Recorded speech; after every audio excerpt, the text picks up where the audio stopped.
This is the Oura Ring 2. And just like any other smart device, it tracks a whole load. It tracks your steps, your heart rate, your blood oxygen level, even your temperature. But not only that, it has a whole bunch of other tricks up its sleeve. Within the app, it has an AI assistant that you can talk to help with your nutrition, with your exercise, and even how to improve your sleep. But when tracking and getting advice from AI bots, the most important thing is how accurate the data is. Let's start with sleep. As a tech reviewer, I wear a lot of smart devices all the time in which most of them track sleep. Now I have to say one of my favorites in recent memory is the Fitbit Air, which I wear all the time now. It's my main tracking device just because I found through testing it's one of the most accurate devices I've used and it's only costing £85. So if you want to see a full review of that, go check my channel. I'll link it down below in the description. But for the Ring, I've compared it against smartwatches, but also the Fitbit Air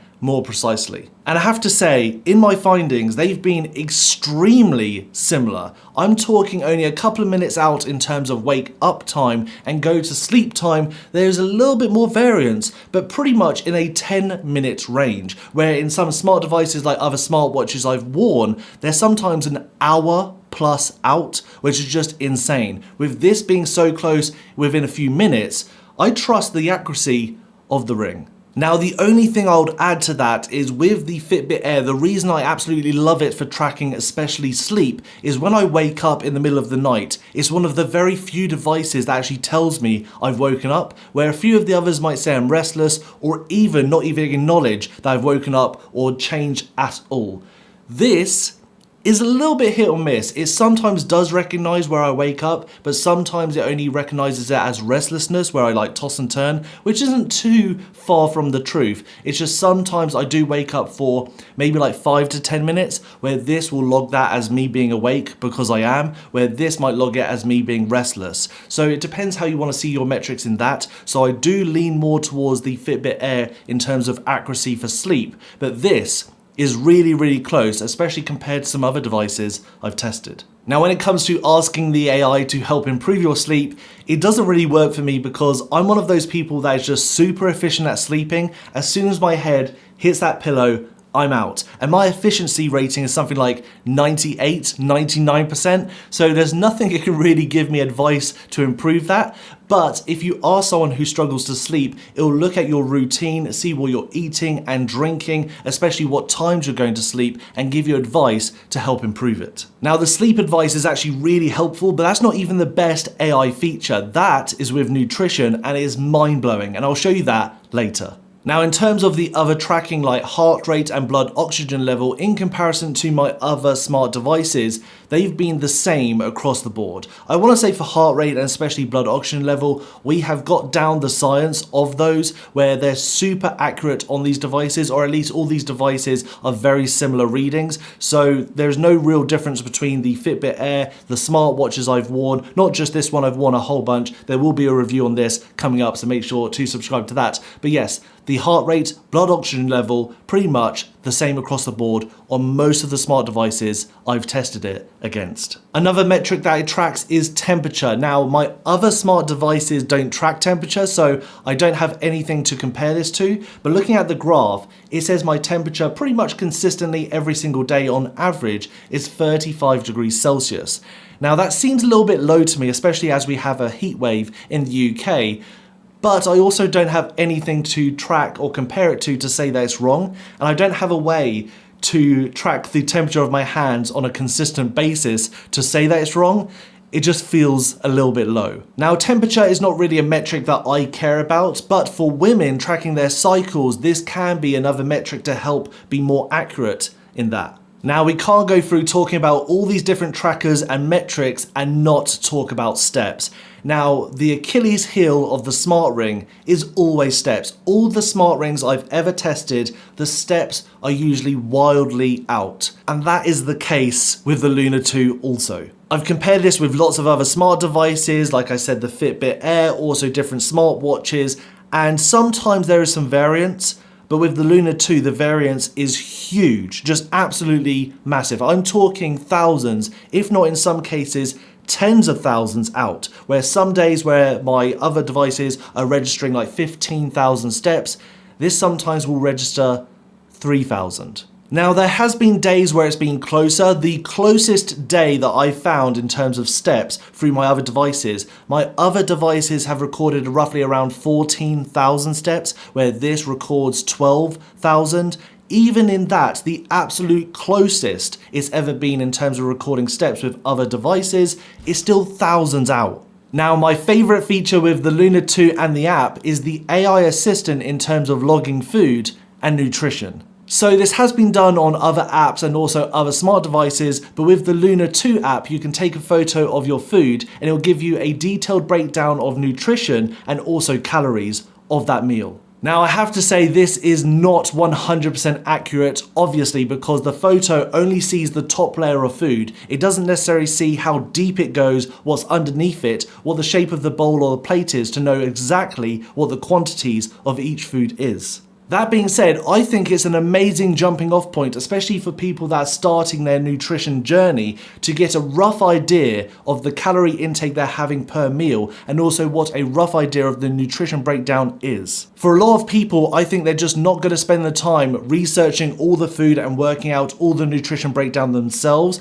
I think having a jumping off point or a starting point where all you need to do is take a photo and it will tell you roughly how many calories that is, and then quantify that in your routine to work out if you're losing weight, gaining weight, eating the right things, or even give you advice on what you can change to be healthier, is just a no-brainer.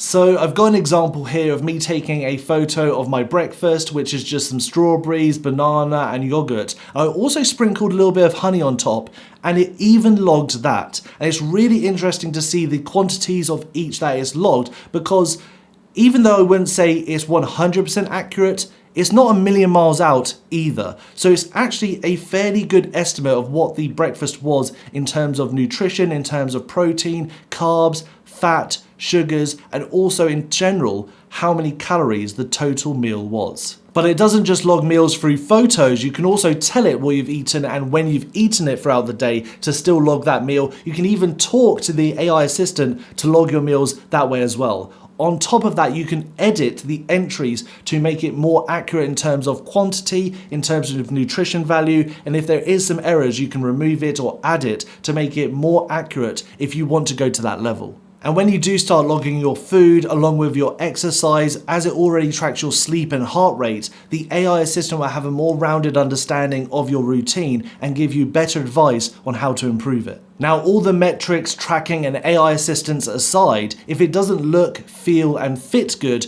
you're not going to wear it. So what Luna does is they send out a free sizing kit when you make a purchase, so you can try on all the different sizes to see which one fits you best. I recommend fitting it to your index fingers just because it has less connection with other fingers, and also it's one of the more accurate fingers to use with the device. So the ring is 8mm wide and my one weighs 3.5 grams and I have the size 11. It fits really nicely and I also really like the look of it. I do want to say it is kind of chunky, it's bearable, but if it was any bigger, I think it would be slightly uncomfortable. As it stands, I think it's actually rather comfortable. I don't really notice it when I do wear it for long periods of time, which is good, and it is light enough that I don't necessarily feel I'm aware of it when I'm doing activities with it on. So the Luna 2 is currently being sold for $299, £300, and this sits sort of in the middle in terms of pricing of smart rings. But I do want to say it has those premium qualities of the more expensive smart rings, like it has the hydrophobic coating on the ring so water just repels off it, and it is water resistant, but it just means it's super easy to clean. And I have to say the charging case is an absolute win. This guy is so premium feeling, but it also has a LED light indicator. When it doesn't have the smart ring in it, it will indicate how much battery is left in the case, but when you have the smart ring charging on it, it will tell you how full of charge the smart ring is. Super smart, super convenient, and the whole thing is just quality. Now, talking about battery life, the ring itself is stated to have up to 5 days of battery life. I found it more consistently at 4. It can go just over 4 days, but 4 days seems to be the consistent number I've been experiencing. But I have been testing this with, of course, the food AI, with the nutrition, and also checking on it and updating it quite consistently, where most people I think would check it maybe a couple of times a day, which would save on battery life. And with the case, which is 560 mAh, you can charge the Ring 5 to 6 more times. So what I love about that is you can just take the case with you on holiday, and it's not a massive bulky sort of thing, and the battery life will last you about a month. And in terms of how long does it take to charge the Ring when it's in the charging case, it takes about an hour or just over an hour, but it's actually quite fast. I was a little bit concerned with charging it every 4 days because that seems to be the drop off of when I don't charge it or don't use the device. But I actually found it really easy to charge this because every now and again, because I can shower with it or take it pretty much everywhere and never take it off, on the occurrence where it is low on battery, I'll just whack it on the case for an hour and it's fully charged and I'm back ready to go. So the big question is, would I recommend the Luna 2 to anyone looking to get a smart ring?